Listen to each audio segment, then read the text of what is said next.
Senhor para todos os irmãos.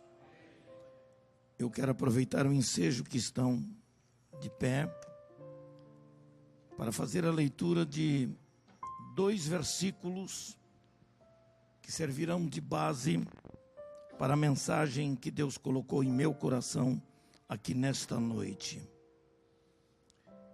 Na carta aos Hebreus, na epístola aos Hebreus, no capítulo 12, e nos 2 primeiros versículos, encontramos a seguinte escritura. Hebreus capítulo 12, versículos 1 e 2, nos diz assim a palavra: portanto nós também, pois que estamos rodeados de uma tão grande nuvem de testemunhas, deixemos todo o embaraço e o pecado que tão de perto nos rodeia e corramos com paciência a carreira que nos está proposta, olhando para Jesus, autor e consumador da fé, o qual pelo gozo que lhe estava proposto, suportou a cruz e desprezando a afronta, assentou-se à destra do trono de Deus. Quantos podem dizer amém pela sua palavra? Podeis assentar, por favor.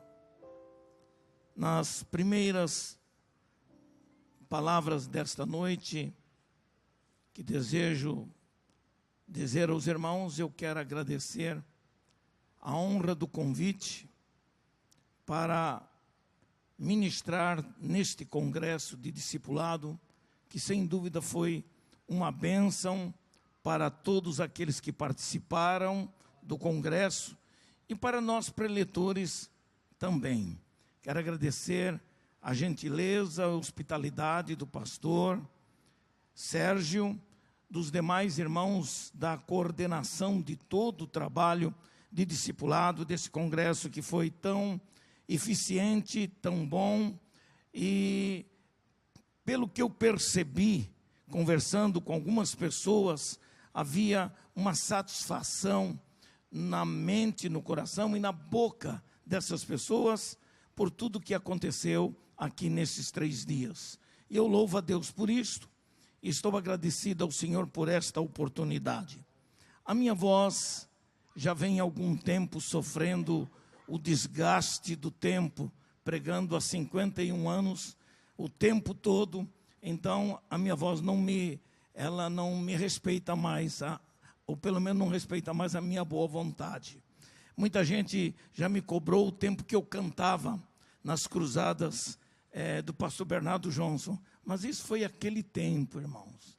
Então eu deixei só para os cantores que usam a sua garganta apenas para cantar. E eu me dedico inteiramente ao ministério da palavra de Deus. Estou agradecido a Deus, portanto, pela hospitalidade de todos. Fiz a leitura de um texto, quero usar apenas aqui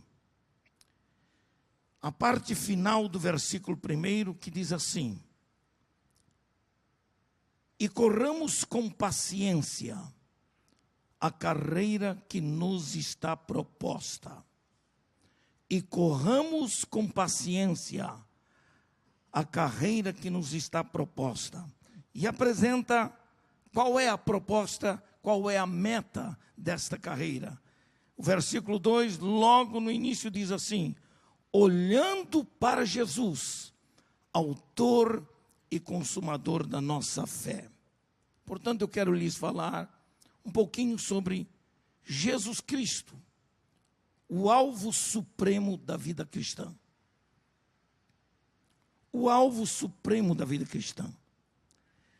É interessante que a indefinição na carreira da vida de todos nós, todos sabemos que produz insegurança e às vezes falta de perspectiva, porque o ideal é que tenhamos uma meta a ser alcançada. A inteligência humana propicia ao ser humano a capacidade para planejar, para organizar, para estabelecer metas na vida. a vida cristã seria inócua e vazia se Cristo não oferecesse para nós uma perspectiva de futuro, não oferecesse para nós uma visão de futuro. A nossa visão, que aprendemos na Bíblia, é que ela precisa ter uma meta, ela precisa ter um objetivo, ter um alvo para ser alcançado, para de fato valer a pena neste mundo a gente viver e poder alcançar vitórias pessoais. O autor do texto bíblico da carta aos Hebreus, ele diz que nós temos uma carreira que nos está proposta. O autor utiliza uma linguagem típica do primeiro século da era cristã. E, na verdade, ele parece relembrar uma maratona grega, que era um esporte típico dos tempos do primeiro século da era cristã. E o objetivo desse autor, nesta carta, era estimular aos cristãos a desenvolverem uma vida cristã ativa. Não uma vida cristã inócua, vazia, parada, mas uma vida cristã que tenha movimento, que tenha ação. Uma vida cristã que represente o movimento de correr como quem corre numa maratona.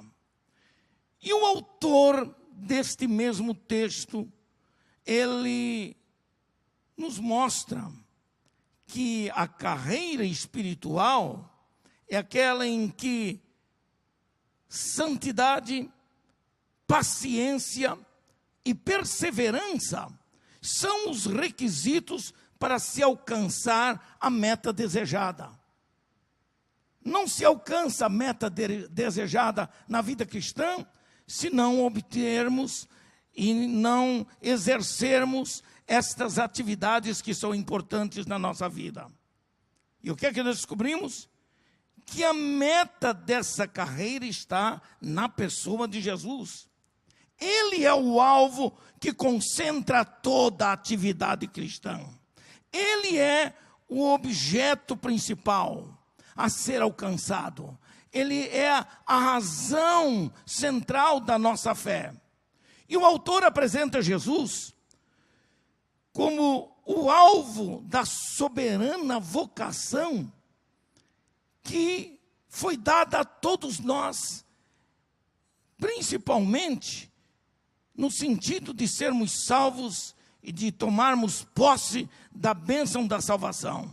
E diz que esta razão, essa soberana vocação, indica aquele que é o autor e que é o consumador da nossa fé. Caríssimos irmãos, para alcançar este alvo, para atingir essa meta, indiscutivelmente, não faltarão obstáculos, dificuldades, lutas, desânimo, cansaço, mas a Bíblia nos estimula a não perder de vista o alvo que é Jesus. Ele é, na verdade, a razão da nossa esperança, da nossa alegria, a razão da nossa fé. No mundo secular, todos querem vencer na vida, galgando o sucesso da profissão escolhida, da faculdade desejada, o sucesso na vida política, na vida social e até mesmo na vida religiosa. Porém, na vida cristã, a meta é uma só. E ela é iniludível. Ela é inconfundível para aqueles que desejam alcançar uma vida extraordinária. O que se percebe é que a Bíblia traz a palavra viva do Senhor. E a palavra viva do Senhor, ela requer ação, movimento, dinâmico. A vida cristã não aceita o ordinário. A vida cristã é o desafio para o extraordinário. A vida cristã é o desafio para o sobrenatural. Se você não tiver essa meta, você não vai, de fato, conseguir reconhecer Jesus como a razão principal da sua vida. Ora, o que nós descobrimos? Que uma meta é aquele objetivo que se deseja alcançar. É aquele marco final para se alcançar a vitória também final em muitos anseios e desejos e sonhos que nós temos pela vida fora. Em outras palavras, é preciso ter os olhos voltados para a frente, fugir daquela ideia, daquela filosofia existencialismo, como dizia Jean-Paul Sartre e Camus, que não acreditava no futuro. Para eles a vida é apenas isso aqui agora e acabou. Eles não tinham esperança para nada, pois eram pessoas marcadas pela amargura, pela tristeza. E há muita gente que é escrava desse existencialismo barato que domina as suas mentes, porque eles não têm uma meta a perseguir, eles não têm um alvo a percorrer. E nós corramos uma carreira porque temos um alvo e porque temos confiança no alvo e porque sabemos da existência do alvo, e o alvo chama-se Jesus. Jesus, Ele é a razão principal. Hoje o Espírito Santo desafia todo crente, a todo homem e mulher, a todos os jovens e adolescentes, a terem uma meta única em suas vidas, para que alcancem essa vida extraordinária que é conquistar a Jesus Cristo para a sua própria experiência pessoal. É interessante que o apóstolo Paulo, nas suas cartas, especialmente aos Filipenses, o apóstolo Paulo nunca perdeu de vista a sua meta principal, nem mesmo quando estava preso num cubículo de alguma cadeia em Roma, ou Corinto, ou em Éfeso, ou coisa semelhante. Não. Sabe o que é que ele diz? Ele diz assim: não que eu o tenha já recebido, ou tenha já obtido a perfeição, mas prossigo para conquistar aquilo para o que também fui conquistado por Cristo Jesus. Irmãos, diz ele, quanto a mim, não julgo havê-lo alcançado, mas uma coisa faço, esquecendo-me das coisas que para trás ficam e avançando para as que estão diante de mim, prossigo para o alvo, para o prêmio da soberana vocação de Deus em Cristo Jesus. Está em Filipenses, no capítulo 3, versículos 12 e 13. Todos nós queremos, na nossa experiência cotidiana,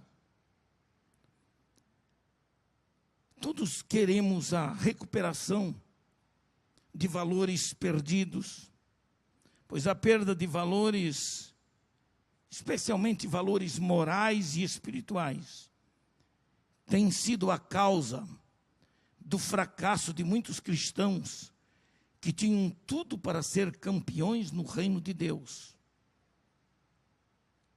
Se quisermos atingir o alvo, precisamos vencer esses obstáculos morais que nos amarram, que nos seguram, que nos prendem, que embaraçam a nossa caminhada. Nós vivemos um período onde o pessimismo embaça a visão espiritual de muita gente, mas nós cremos que, a despeito de todo o pessimismo e das nuvens espessas desse pessimismo que embaçam a visão, essas nuvens podem ser diluídas, desfeitas, para que o alvo possa ser visualizado e possa ser alcançado para a honra e para a glória do nome do Senhor. E para se visualizar a meta e alcançar o alvo, todos os obstáculos precisam ser desimpedidos, serem desfeitos. Agora é interessante a gente perceber isto.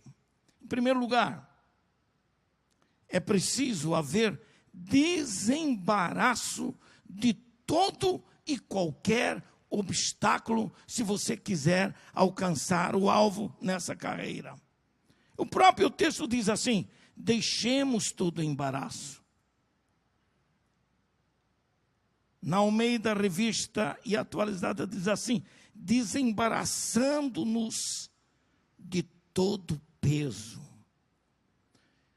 Quantas pessoas têm sonhos? Muitos sonhos. Quantos de vocês, quem sabe, buscam alcançar sucesso? Estão sonhando com isso? Na faculdade, no namoro, no casamento, nos negócios. Quantos desejam isto?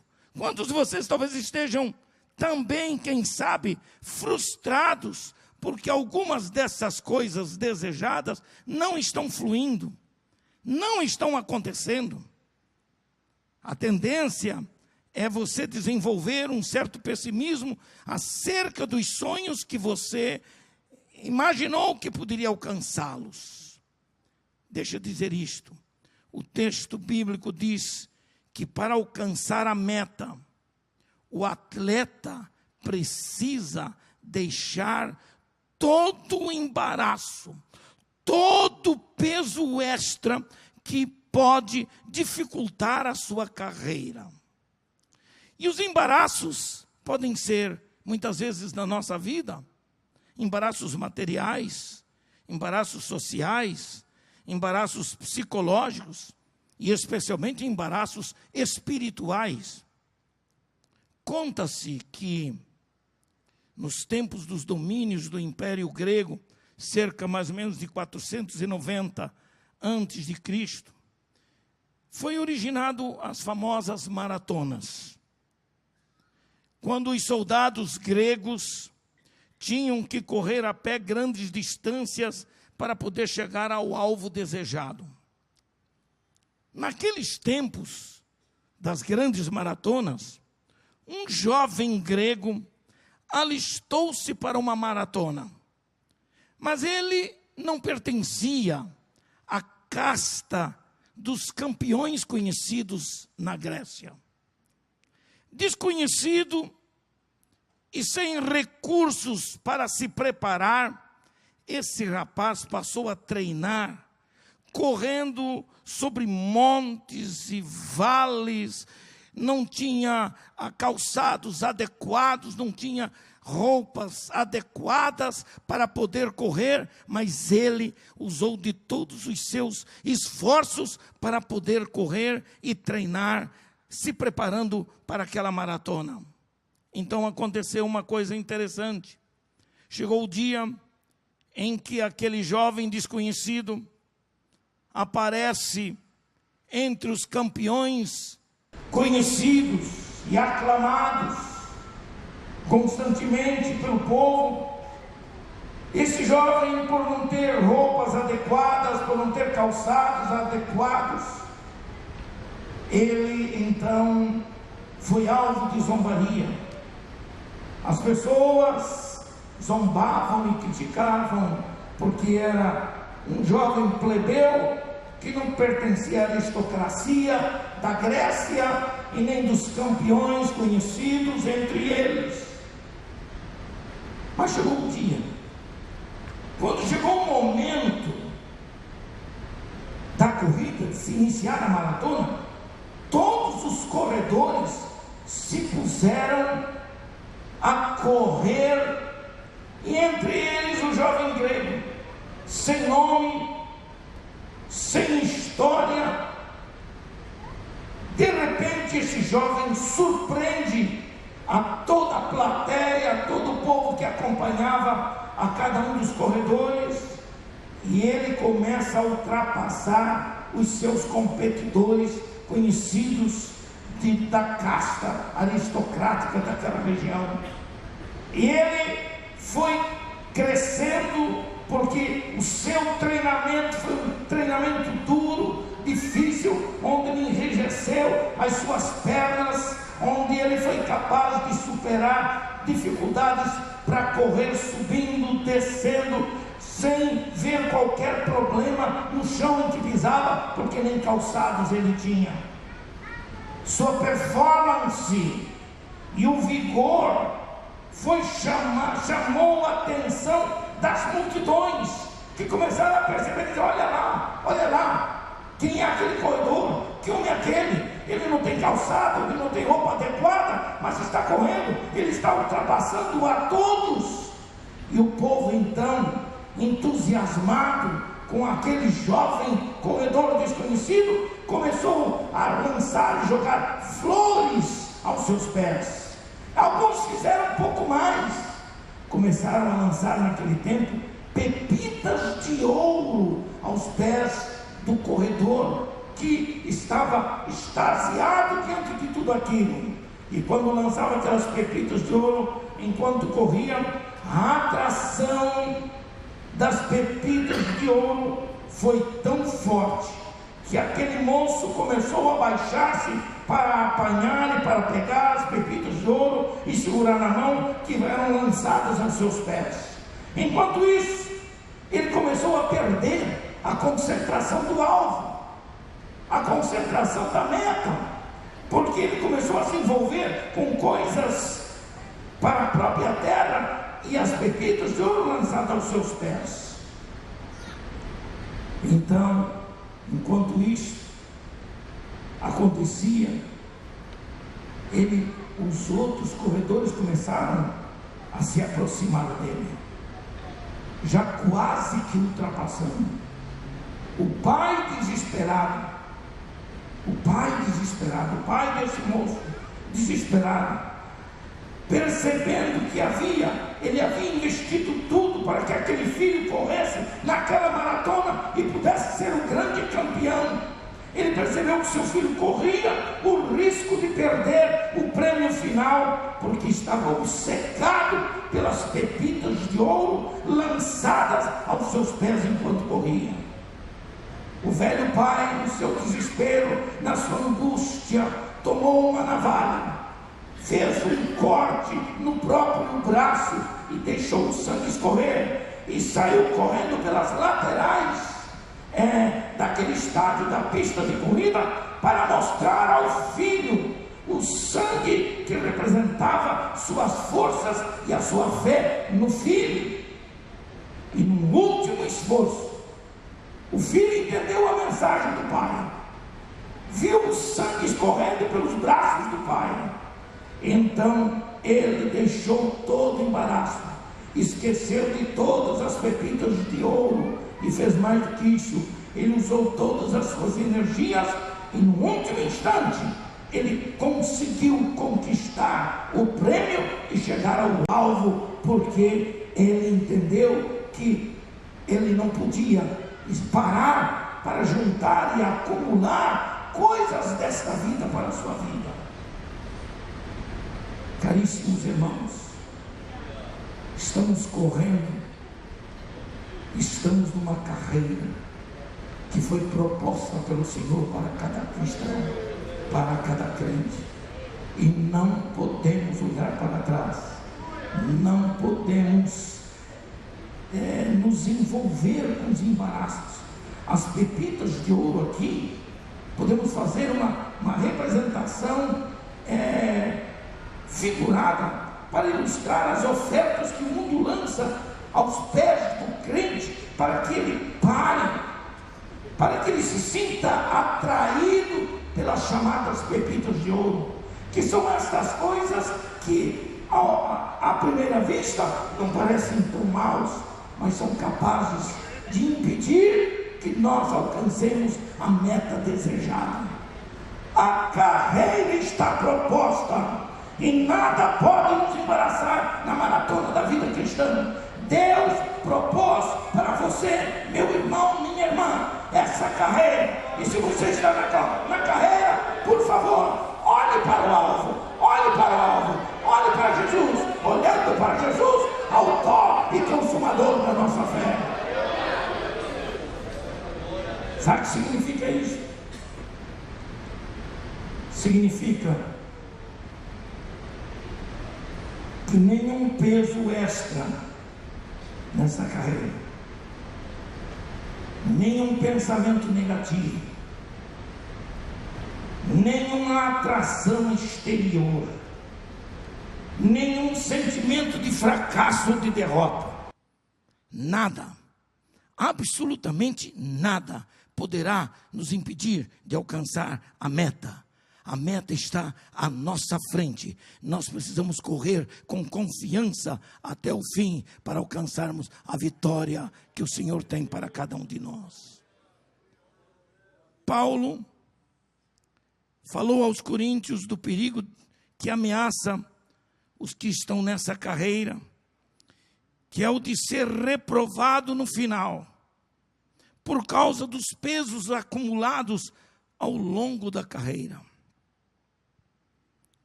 Olha o que ele diz: pois eu assim corro, não como a coisa incerta, assim combato, não como batendo no ar.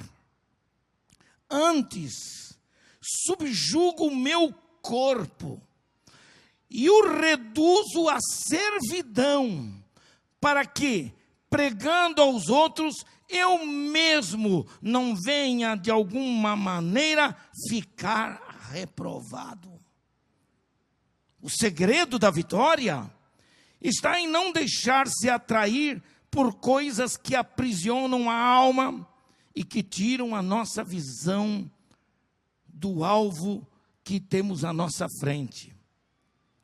Paulo era um pastor, Paulo era um líder cristão. E aqui vem uma palavra que não é apenas a todos os cristãos de modo geral, mas vem a nós, líderes da igreja. Constantemente, alguns obstáculos aparecem.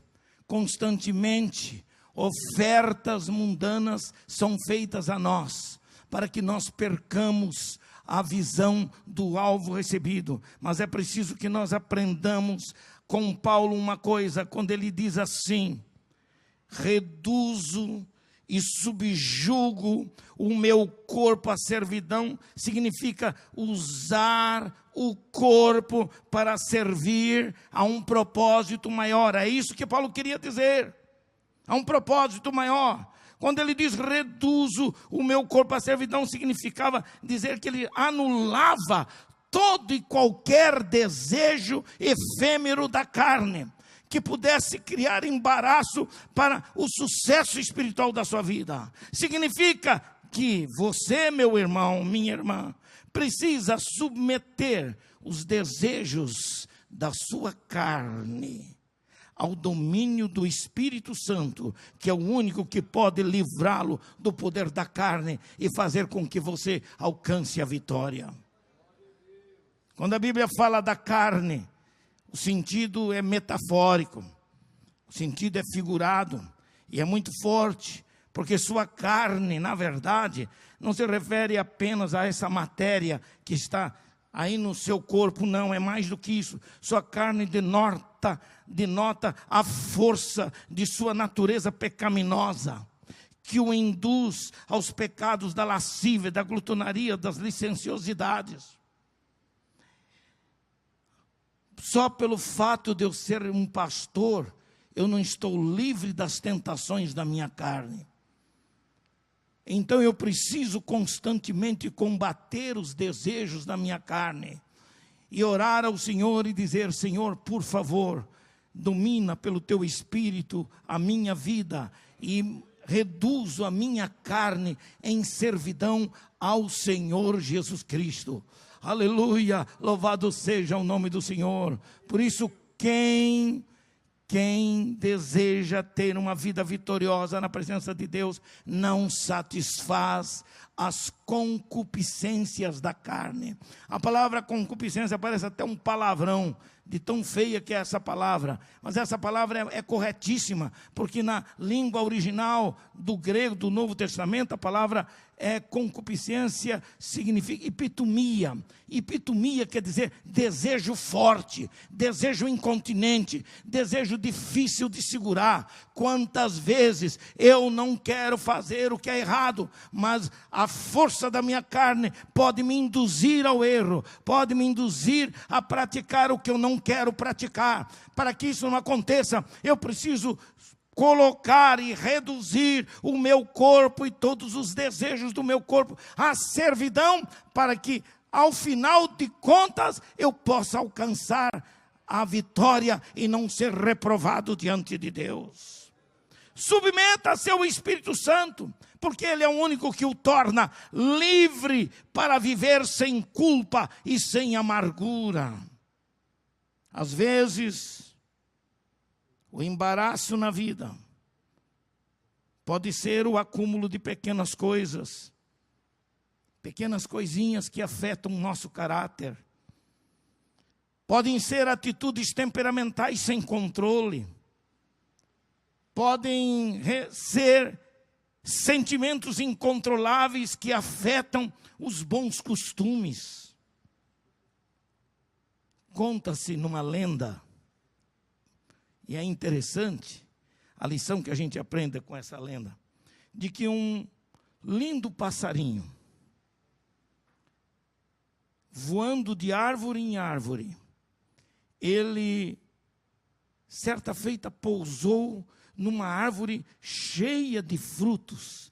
Estava feliz porque aqueles frutos estavam ali para satisfazer tudo o que ele precisava.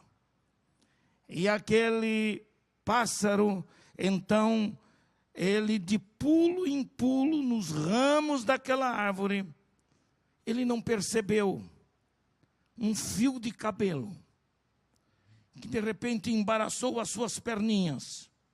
E quando ele quis pular e saltar para voar, ele não conseguiu desvencilhar-se daquele fio de cabelo que roubou a sua liberdade de voar. Às vezes, aquilo que parece não tão importante, aquilo que parece não afetar tanto, são pequenas falhas de caráter que precisam ser corrigidas no nosso dia a dia, relacionado aos nossos sentimentos, relacionado à nossa comunicação com as pessoas.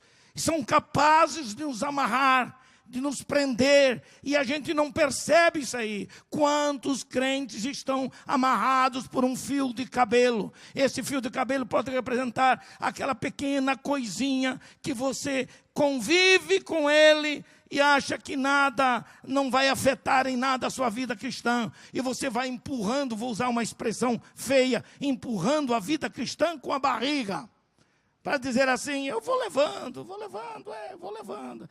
O homem é fraco, a gente é fraco e tal, porque você aprendeu a gostar daquela fraqueza, aprendeu a gostar daquela atitude imprópria, que na verdade acaba criando embaraço para a sua vida cristã. Mas hoje o Espírito Santo está aqui nesta noite para cortar esse fio de cabelo, está aqui esta noite para libertar você, porque você, meu irmão, nasceu para voar na presença do Senhor e sentir o gozo da presença do Senhor diante do seu trono. Nós temos uma história na Bíblia, que é a história daquele homem chamado Lázaro, um amigo do Senhor Jesus, que estivera morto e sepultado por 4 dias. E quando ele recebeu vida, ordenada pelo Senhor, no interior do sepulcro, o seu embaraço estava exatamente nas faixas que estavam em torno do seu corpo, seu rosto, suas pernas, seus braços. Ele tinha vida, mas não podia andar livremente, porque ainda estava cheio de faixas, Quando o amigo dele chegou, Jesus Cristo, então deu ordem para que ele recebesse nova vida e saísse da sepultura. E todos estavam fora daquela cova na pedra, quando de repente sai Lázaro, apenas fazendo força, a força da vida o levava, mas ele não era livre para andar, não era livre para ver absolutamente nada. Ele não podia mover-se, porque estava todo enfaixado. Além disso, ainda havia, naquela sepultura, uma pedra pesada na entrada do sepulcro, que o impedia de sair daquele lugar de morte. Jesus entra em ação, ordena que se fizesse enrolar a pedra que estava sobre o sepulcro e tirassem a partir de então as faixas de linho do homem redivivo que o impediam de se movimentar. Quando Jesus deu a ordem, tirai a pedra, ao levantar a pedra do sepulcro, Jesus deu a sua ordem: Lázaro, sai para fora. E Lázaro saiu com nova vida, tendo as mãos e os pés ligados com essas faixas, o seu rosto envolto num lenço. A pedra na entrada do sepulcro era o obstáculo exterior. Era o obstáculo exterior. Mas havia obstáculos interiores, internos e menores, que eram capazes de impedir que a vida recebida tivesse total liberdade. E eram aquelas faixas que estavam sobre o seu corpo. Jesus deu então a terceira ordem ao homem redivivo, ainda que preso por aquelas faixas, e diz: desligai-o e deixai-o ir. Meu irmão, você recebeu vida em Cristo Jesus, mas se você não consegue crescer, não consegue andar, não consegue se mover na vida da igreja, não consegue de fato fazer nada nem para dar o seu testemunho, você precisa ser desligado, você precisa ser desamarrado, desenfaixado, você precisa ficar livre para viver uma vida de liberdade na presença de Deus. Aleluia, aleluia. Os embaraços precisam ser quebrados, diluídos, destruídos, desfeitos, para que a carreira seja livre e vitoriosa. As faixas da velha vida precisam serem rasgadas e desfeitas para que você ande livremente na presença de Deus. É preciso desembaraçar-se. É preciso ficar livre de cargas desnecessárias. É preciso estar livre de todo o peso para correr com destreza e firmeza a carreira que o Senhor nos tem proposto, o que o Senhor nos tem dado. Portanto, é preciso o quê? Quem está numa carreira precisa aprender a correr. Precisa aprender a correr. E corramos, diz o autor da carta aos Hebreus, e corramos com perseverança a carreira que nos está proposta. A maratona é uma carreira para corredores, e para se alcançar o alvo proposto é preciso correr. É preciso correr. Uma vez desembaraçado, o corredor tem diante de si um caminho traçado, com altos e baixos, que conduzem ao supremo alvo, que é Jesus. Numa dessas Olimpíadas que tivemos, um brasileiro nosso estava à frente de todos os demais corredores. Apareceu alguém lá que o agarrou e o prendeu e o impediu de chegar em primeiro lugar. Os embaraços exteriores sempre terão. Sempre teremos do nosso caminho os embaraços exteriores que vêm para impedir que nós cheguemos ao supremo alvo da nossa vida. O apóstolo Paulo se via como um atleta que está numa maratona, e é por isso que ele diz: assim corro também eu, não sem meta. Subentende-se que há corredores que correm sem meta, que correm sem objetivo final, sem definição de alvo, por isso fracassam e alguns deles abandonam a carreira.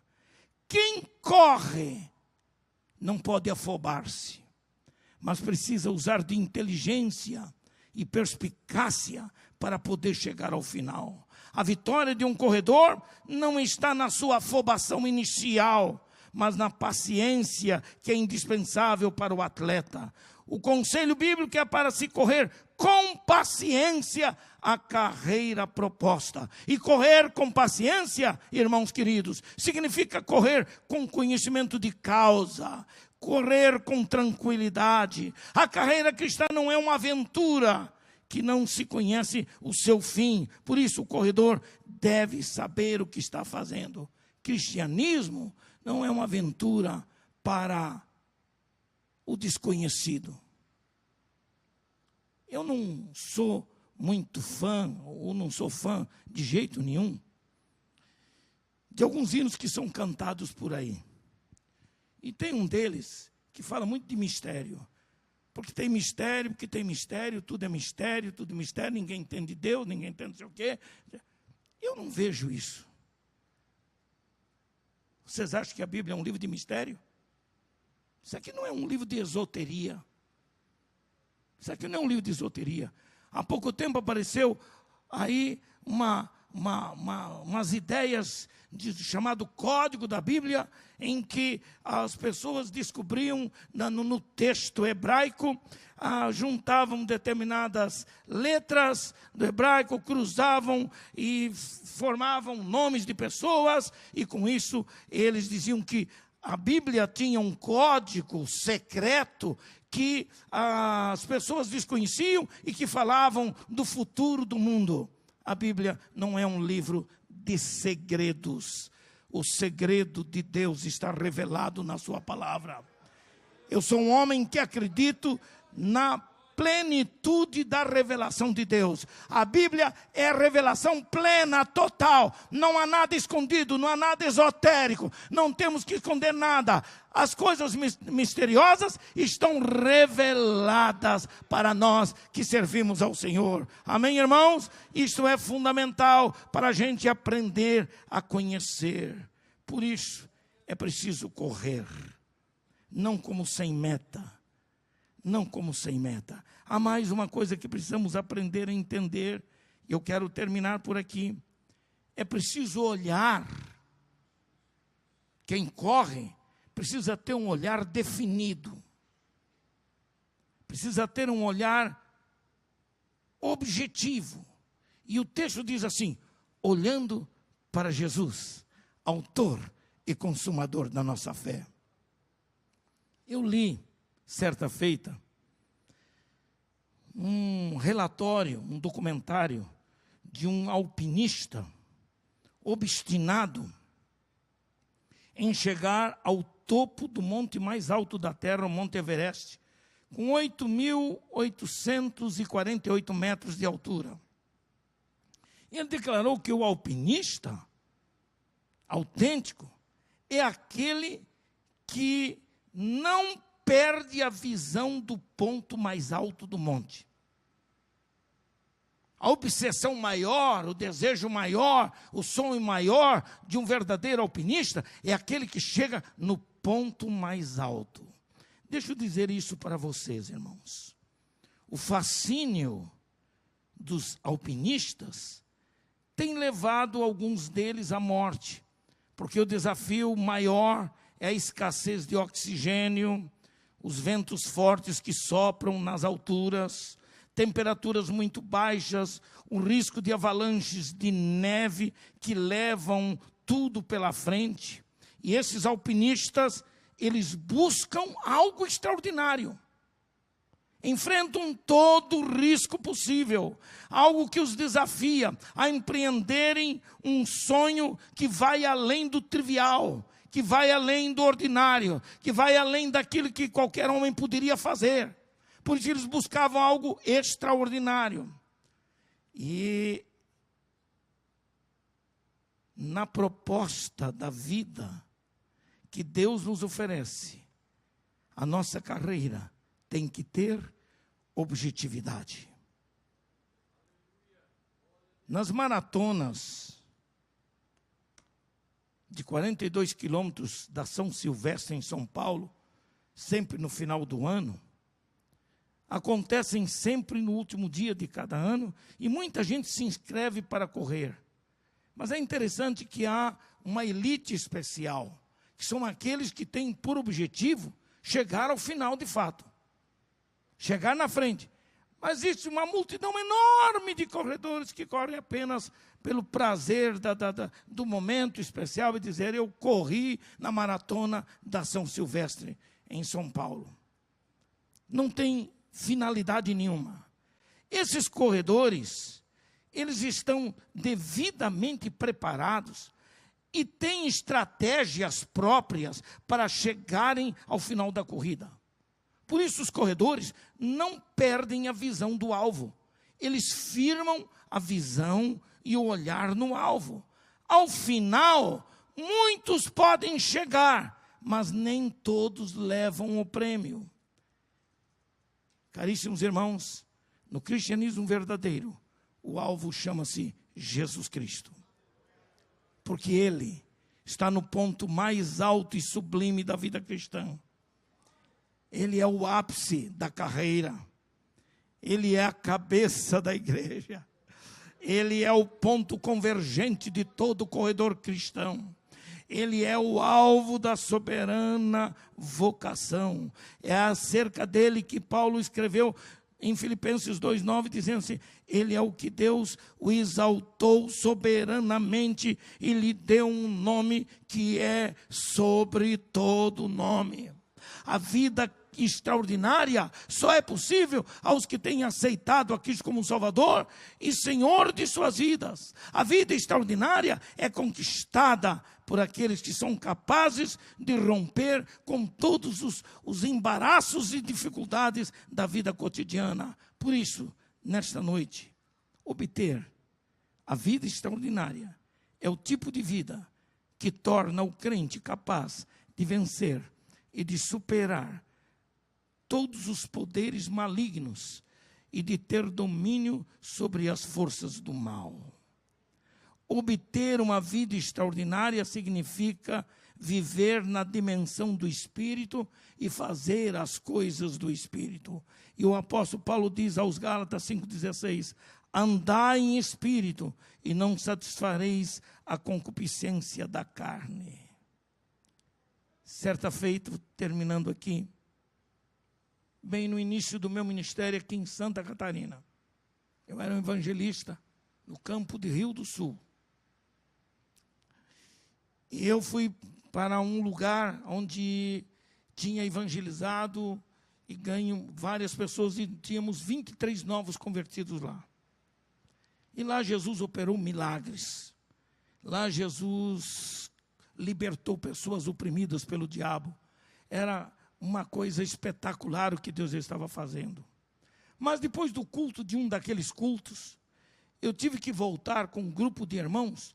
Por 18 quilômetros nós íamos a pé, conversando.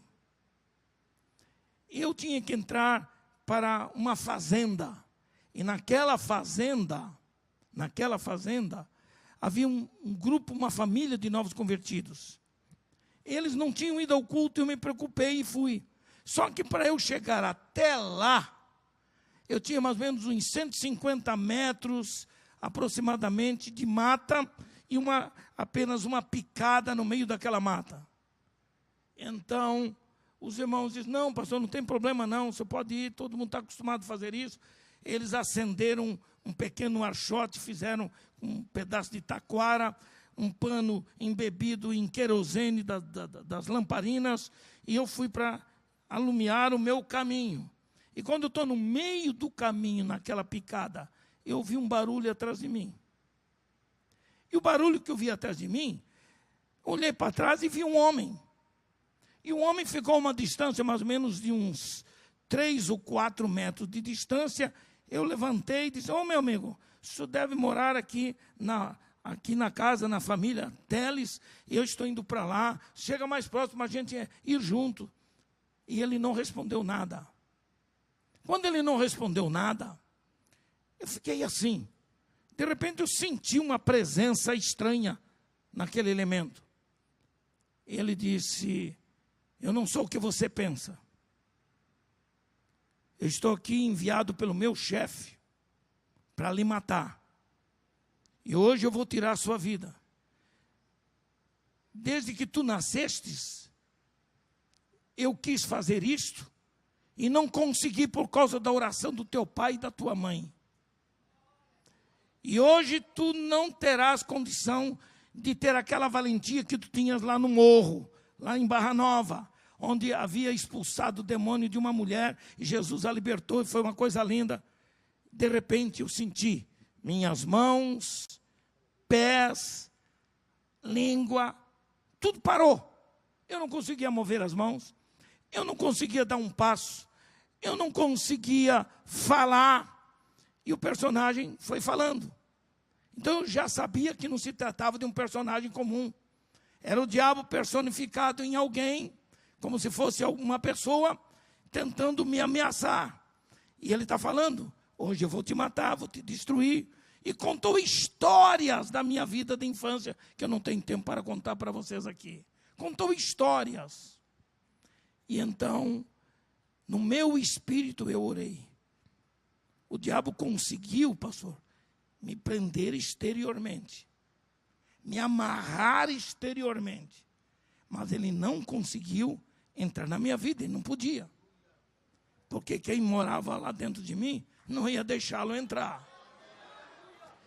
E no meu espírito eu orei, eu não podia falar, eu orei: Senhor, solta as minhas mãos, solta as minhas pernas, libera a minha língua. E de repente eu notei a língua solta dentro da boca. Mexi os dedos e notei que os dedos estavam livres. Então me enchi de uma coragem moral e espiritual. Apontei o dedo para aquele personagem e disse: hoje não, Satanás, vai embora, porque eu pertenço ao Senhor Jesus Cristo e tu não podes fazer nada contra a minha vida. Eu fiquei liberto daquela situação exterior. O diabo faz todo tipo de ameaça a todos nós. E eu louvo ao Senhor que todos esses anos que passaram na minha vida, o diabo tem tentado acabar com a minha vida, mas não tem conseguido. Eu não sou nenhum valente, nem sou mais crente do que ninguém, mas conto isso aí como testemunho para dizer a vocês: o diabo não pode com quem tem o alvo definido na sua vida. E o foco da minha vida chama-se Jesus Cristo. Jesus Cristo. É para Ele que eu sirvo, é para Ele que eu trabalho. E eu louvo o nome do Senhor por esta oportunidade, em nome de Jesus. Porém, nesta noite, fiquemos em pé, por favor.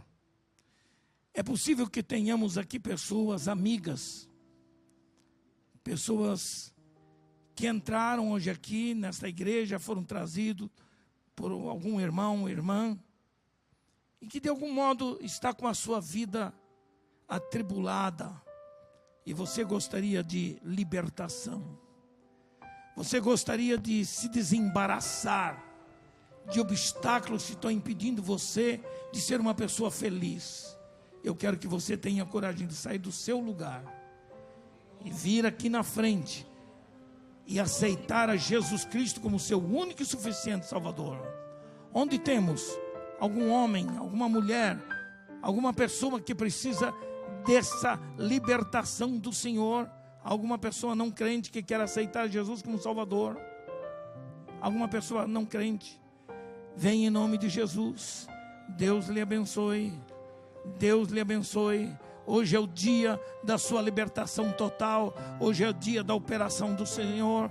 Venha de onde você estiver. Esse é um momento especial. Esse é um momento de guerra espiritual, onde Satanás fará tudo para impedir que as pessoas encontrem Jesus na sua vida.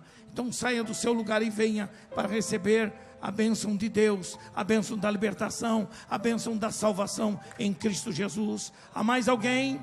Há mais uma pessoa para Jesus? Mais uma pessoa para Jesus? Vem em nome do Senhor. Vem em nome do Senhor. Em nome do Senhor. Aleluia. Pastor, eu peço autorização para fazer uma oração especial. Além de orarmos por essa pessoa, já recebeu a oração aqui. Deus lhe abençoe.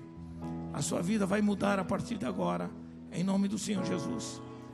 Mas eu sinto que tem pessoas que talvez, irmãos na igreja, que por alguma razão estão embaraçados com algumas dificuldades. Estão com alguns obstáculos que estão impedindo você de ser um crente vitorioso. Quem sabe hoje é o dia de você receber a libertação, a quebra total de todo e qualquer obstáculo que impeça você de receber a bênção de Deus. Se isso é verdade, meu irmão, por favor, não perca a oportunidade, porque eu vou orar por você aqui com todos os pastores e você vai receber a bênção. Algum irmão ou irmã que quer que nós oremos, disse: eu preciso. Eu tenho problemas na minha vida material, eu tenho problemas no meu casamento, eu tenho problemas na minha vida física, eu tenho problemas sociais, eu preciso me libertar, eu preciso me desembaraçar para ter como alvo principal o Senhor Jesus Cristo na minha vida. Hoje é o dia da mudança radical na história da sua vida. Vem em nome do Senhor, vem em nome do Senhor. Não deixe para amanhã, não deixe para depois. O dia aceitável, a hora aceitável é agora. Qualquer pessoa amiga, senhora ou senhor, rapaz ou moça, adolescente, que também está aqui e precisa aceitar Jesus como Salvador, ainda a porta está escancarada e aberta para recebê-lo. Hoje é o dia, hoje é o dia da bênção, hoje é o dia da vitória, hoje é o dia da conquista espiritual. Aleluia, aleluia, aleluia, aleluia.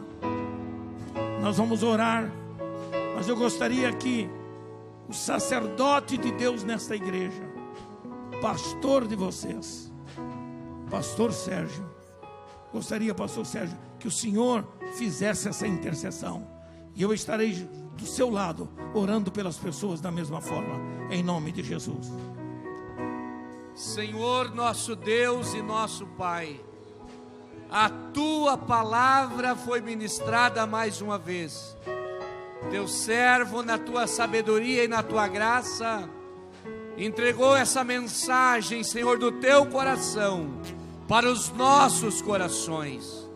Agora, Senhor, os Teus filhos estão aqui no altar sagrado, recebendo a imposição das mãos do ministério e recebendo a oração da Tua igreja, juntamente comigo e os Teus servos, e o Teu servo que ministrou a Tua palavra. Estenda as Tuas mãos nesta hora sobre a vida desta pessoa que está aqui no altar recebendo a Tua bênção. Problemas espirituais que assolam esta vida e tem trazido fraqueza espiritual para o Teu servo, para a Tua filha, Senhor. Quem sabe, Senhor, nesta noite, as Tuas mãos se estendem sobre essa vida para libertar dos embaraços espirituais. Perdoe os pecados daqueles que pedem perdão de alguma fraqueza, alguma fragilidade. Abra as portas financeiras para aqueles que vieram pedir a Tua bênção para a sua vida material. Abençoe o casamento e resolve os problemas, Senhor, daquele casal que está com dificuldades na sua vida conjugal. Estenda as mãos, Senhor, sobre aqueles que pedem a libertação de algum problema que tem na sua vida, e somente o Senhor sabe a luta que o Teu servo, que a Tua filha, leva nos seus ombros. Deus, nesta noite, reconcilie esta vida que se apresenta para fazer um concerto contigo, Senhor, abençoando o teu povo na autoridade do nome precioso do Senhor Jesus, que vive e reina para sempre. Amém, glória a Deus.